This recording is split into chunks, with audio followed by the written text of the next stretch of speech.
welcome to a brand new episode of the Jampack Report today for April the 6th of 2020.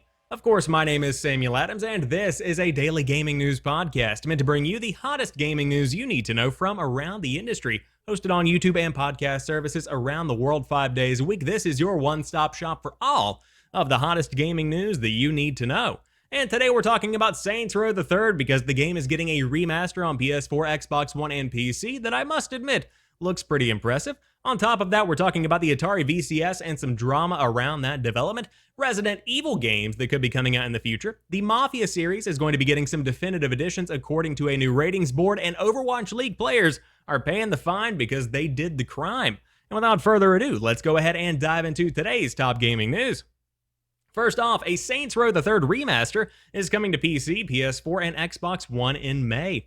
Mayhem will soon be reignited. Saints Row the Third, the Saints Row that took the series from beloved GTA knockoff to absurdist comedic anarchy, is being remastered for PC, PS4, and Xbox One.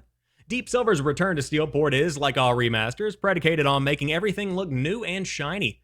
Developer Sparasoft is in charge of remastering Saints Row the Third, and that work includes implementing a new lighting engine, remodeling and redesigning all of the weapons and vehicles, and creating more than 4,000 new current-gen assets. Sparasoft is a name that might not ring any bells, but it's a studio that has been around the block. It typically specializes in porting and serving as a support developer on AAA games. According to the developer's portfolio, it has worked on titles like Assassin's Creed Odyssey, The Outer Worlds, and Elder Scrolls Online. Sparasoft has experience working with Volition's games as it helped with 2017's Agents of Mayhem. This Saints Row the Third remaster is the full package edition, the one that includes a truly stupid amount of DLC. Back in 2011, Volition sold the game Season Pass by pledging 40 weeks of DLC. Most of it was inconsequential cosmetics, but it eventually produced 3 campaign add-ons. Saints Row the Third Remastered is set to launch on May 22nd for PC, PS4, and Xbox One at a price of $40. You may notice one major platform is missing, but Switch already got its Saints Row the Third port last year, albeit without this version's fresh coat of paint. So, whenever I saw this news on Twitter, I'll admit that I was kind of dogging it out a little bit. Because we get so many remasters time and time again, it brings the question of, do we really need all of these remasters? And admittedly, I think I might have been wrong about this one, because after checking out the gameplay and after really diving into the enhancements that the team is making here, I think that this is going to be the definitive version of Saints Row the Third that I didn't know that we needed, but here we are. The cool thing about Saints Row is that in my mind, it's GTA Online before GTA Online. It takes that open world chaos of Grand Theft Auto and it makes something that is even zanier and more over the top than before. And I really think that it's going to be right at home on the PlayStation 4, the Xbox One, and the PC with this fresh coat of paint. Now the question is, with backwards compatibility, will this continue to be something people play going forward as we get closer and closer to the newest generation of consoles? And even looking beyond that, will this be something that's applicable to that set of consoles? And I suppose that's a question that will be answered with time. But overall, really cool to see, and I'm glad that this is happening, even though I might have been a bit harsh on it to begin with. But man, what a franchise this one is. Just over-the-top insanity.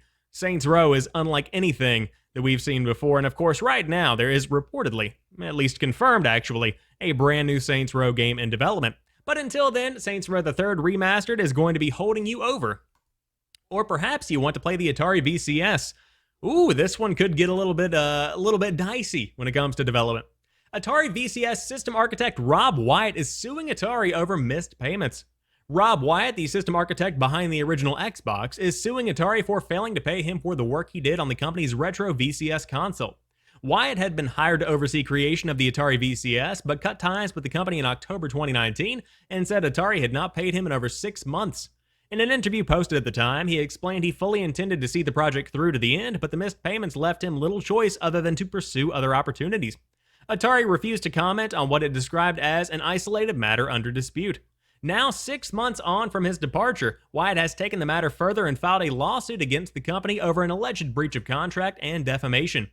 As spotted by VentureBeat, the lawsuit was filed in federal court in Colorado and claims Atari owes 10 Giant precisely $261,720 in missed payments. It also alleges that Atari falsely blamed the delayed launch of the console, on 10 Giant, when in fact Atari's own mismanagement of the console project that was the cause of or reason for the delayed launch. The throwback machine was initially unveiled under the Atari Box moniker in 2017, before eventually being rebranded as a hybrid retro/current generation console called the Atari VCS. The VCS was originally slated to ship in 2019, but after that proposed date came and went, Atari instead promised to launch the console in 2020. So again, this is an interesting story because I don't know if anybody really wants the Atari VCS at this point in time, and on top of that, I'm not sure this is ever actually going to come out. Now, it goes without saying, this console was going to be underpowered as compared to the PlayStation 4 and the Xbox One X already, but on top of that, now it's going to be launching in the same year as the next Xbox and the next PlayStation, which are already breaking records when it comes to what consoles have been capable of up until this point in time. Quite frankly, I think Atari should pull the plug on this project and move on and really throw themselves into the classic retro gaming that people know the Atari brand for. But that's just my 2 cents on that one. Right now, this is not a good look for Atari overall because you aren't paying your people, at least according to Rob Wyatt. And if you don't pay your people, you immediately become a company that, again, doesn't pay their people. That's not a good reputation to have. And Atari was once heralded as, you know, in a way, the father of gaming. Atari was massive. I mean, you think all the way back to stuff like Pong. That's huge. The Atari 2600 is a foundation for modern gaming consoles as we know it today. And it really is a shame to see where the company has gone since then. But I will definitely keep you guys updated on this story, just as I have with every step of the Atari VCS drama. But moving on, it looks like we might know a bit about the future of Resident Evil because a brand new survey is asking, of course, Capcom fans, if they want more remakes and sequels. Despite only having just launched Resident Evil 3 last week, it seems Capcom is already gauging interest from fans on what they would like to see from the franchise next. In a new survey on Capcom's website, the publisher has asked fans of Resident Evil what they would potentially like to see in the future. While most of this survey is dedicated to Capcom's newest release, Resident Evil 3, and the new multiplayer offering, Resident Evil Resistance, there are some questions towards the end that deal with future installments. Specifically, Capcom wants to know if fans would be interested in either getting new remakes in the RE series, along with asking if they would also be interested in new sequels too. Each question then asks the survey taker to specify whether or not they would purchase new titles such as this, even if I had to buy a new console. Clearly, it seems Capcom is starting to turn the page to next gen with the upcoming releases of the PS5 and the Xbox Series X. It is worth noting, though, that just because Capcom is asking these questions does not mean anything specific is in the pipeline. Japanese publishers specifically seem to have surveys like this somewhat often where they gauge fan interest on potential future products. Just recently, Atlas had a similar survey where it inquired if fans would want to see Persona 5 Scramble come to the West. That being said, recent rumors do suggest that Capcom has already been at work on the next installment in the RE franchise, which is said to be that of Resident Evil 8. One prominent leaker recently claimed that RE8 is indeed real and that it's said to be properly unveiled later this month. Furthermore, it will launch next year and will be coming to both PS5 and Xbox Series X. This all remains to be seen, but it is potentially exciting. So, right now, as the article does mention, there is no end to Resident Evil in sight, nor should there be, because it's a fantastic franchise that has had a pretty big uptick over the course of the past couple of years.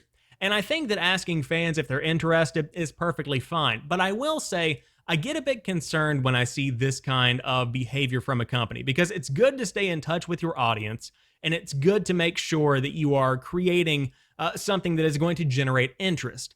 But I also worry that a team is going to be directed by what fans want rather than what they want to make and where they want to take the franchise. Now, that can go a couple of different ways.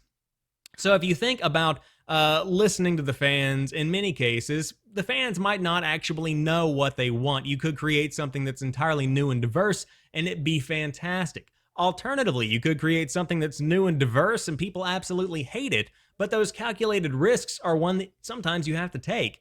And so I think that completely catering to the audience works in some cases, but it's also good to leave a good bit of creative freedom. It's good to be able to have some choice in what you actually make and to follow your passions and have a plan. Because in a way, it's almost like open world games. Sure, open world games are great. You can do whatever you want to do in GTA 5, but sometimes I want something that guides me along. I want an Uncharted. I want a God of War. And I think that's something that really does beg the question of, are these actually good ideas? Should they actually be gauging the audience to see what they want to see? I mean, what if 75% of people want a remaster of Resident Evil 5?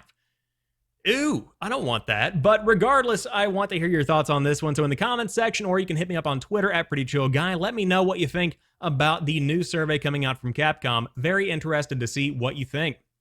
But Mafia 2 and Mafia 3 could be getting definitive editions because they have been listed by ratings boards. Mafia 2 and 3 definitive editions have been rated by the Taiwan Digital Game Rating Committee. The news arrives thanks to a tweet from Nebellion, which links to the site of the ratings board where the games were found to be registered by Take-Two Asia Pte. Limited. Each game is rated in 3 instances for PC, PS4, and Xbox One, suggesting that the game will land on all current-gen platforms at launch. If you click on any of the individual trademarks, you will see that the publisher is listed as 2K Games, with Mafia 3 studio Hangar 13 developing the project. You may remember that Mafia 2 was developed by 2K Czech, which has now been merged into Hangar 13. The developer has studios in Novato, Brighton, Prague, and Brno. We first heard rumors of a return for the Mafia franchise back in August of 2019 when initial trademarks were filed, but over the weekend we heard from Gematsu that the definitive edition for Mafia 2 was rated in Korea, which backs up the credibility of this remaster. There is no information about a potential release date for either of these editions, but we'll no doubt hear more about them soon. And of course, this is a continuation of a story we've been following since August of 2019. And I will say, I'm pretty excited about Mafia 2 being remastered specifically. That game was phenomenal. Now, in a modern day, it might feel a bit empty as compared to your GTA, for instance, but it still is a phenomenal game, and it really does capture the essence of a New York-esque city back whenever the Mafia was big in the 50s. And it has the music, it has the clothes, it has the accents, it is like you are in Goodfellas. It's truly something that's impressive. But Mafia 3, on the other hand, of course, set during Vietnam, you play as this kind of mercenary individual that's kind of straddling 2 different worlds. It's a really interesting story. Unfortunately, one that I never got around to actually diving into, so this could be my chance. But I would love to, number one, see them bundled together in a physical edition for $60, or alternatively, see both of them released for $30 a piece. I feel like that's a pretty fair price. Going even lower than that could be even better. But if you are wanting to get back into the world of Mafia, looks like now could be your chance, or at least coming soon. But to round out today's show, Overwatch League players have been fined $1,000 each for typing sex and big dick into chat. Friendly 5th grade level banter between foes is all well and good, but there's a time and a place for it. When you are a professional Overwatch League player, the big stage, even during a quarantine, is not it. While Overwatch League initially reacted to COVID-19 by postponing all March and April matches, it's now making up for lost time with online games each week. Over the weekend, 2 Overwatch League players, San Francisco Shock's Dong Jun Rascal Kim and Los Angeles Valiant's Jungwon Lastro Moon, got fined $1,000 each for a mid-match exchange of words only tangentially related to Overwatch, unless you count fanfiction. In match chat, Moon began by saying sex and big dick, and Kim tossed in a big dick of his own. This prompted I like the phrase tossed in a big dick. This prompted other members of both teams to react with surprise and laughter, and not long into this boldly timed war of words, San Francisco Shock tank player Matthew Super Delisi asked them to cut it out because spectators can see match chat. In response, Moon said, sorry, a sentiment he later echoed in an apology on Twitter. Quote, I thought the viewers could not see the match chat because everyone was typing in it, he wrote on Twitter. I wrote it as a joke, although I should not have done it regardless of whether the viewers could see the match chat or not. I will make sure something like this never happens again. I apologize to all of the fans and OWL viewers.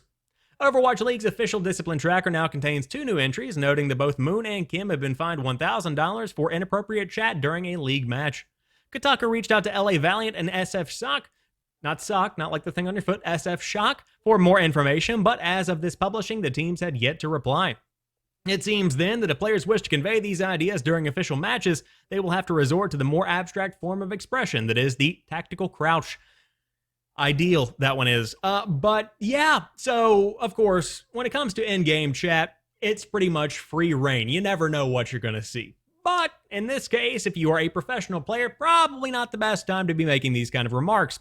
Of course, esports is on its way to being taken more seriously than ever before. In the absence of real sports during the coronavirus quarantine, you begin to see more and more esports on television, and so now is the time to really put on your best, to really show the world that this is something that is akin to a real sport, and that you can be professional about it. Probably not the best time to be typing sex and big dick in chat. That's just my 2 cents on that one. However, it is hilarious. Let's be very frank about that. But that rounds out today's episode of the Jampack Report. If you enjoyed this one, drop me a like down below and let me know what you think about the show and what we talked about today. But until tomorrow, you guys have a fantastic rest of your day. I'll talk to you soon, and peace.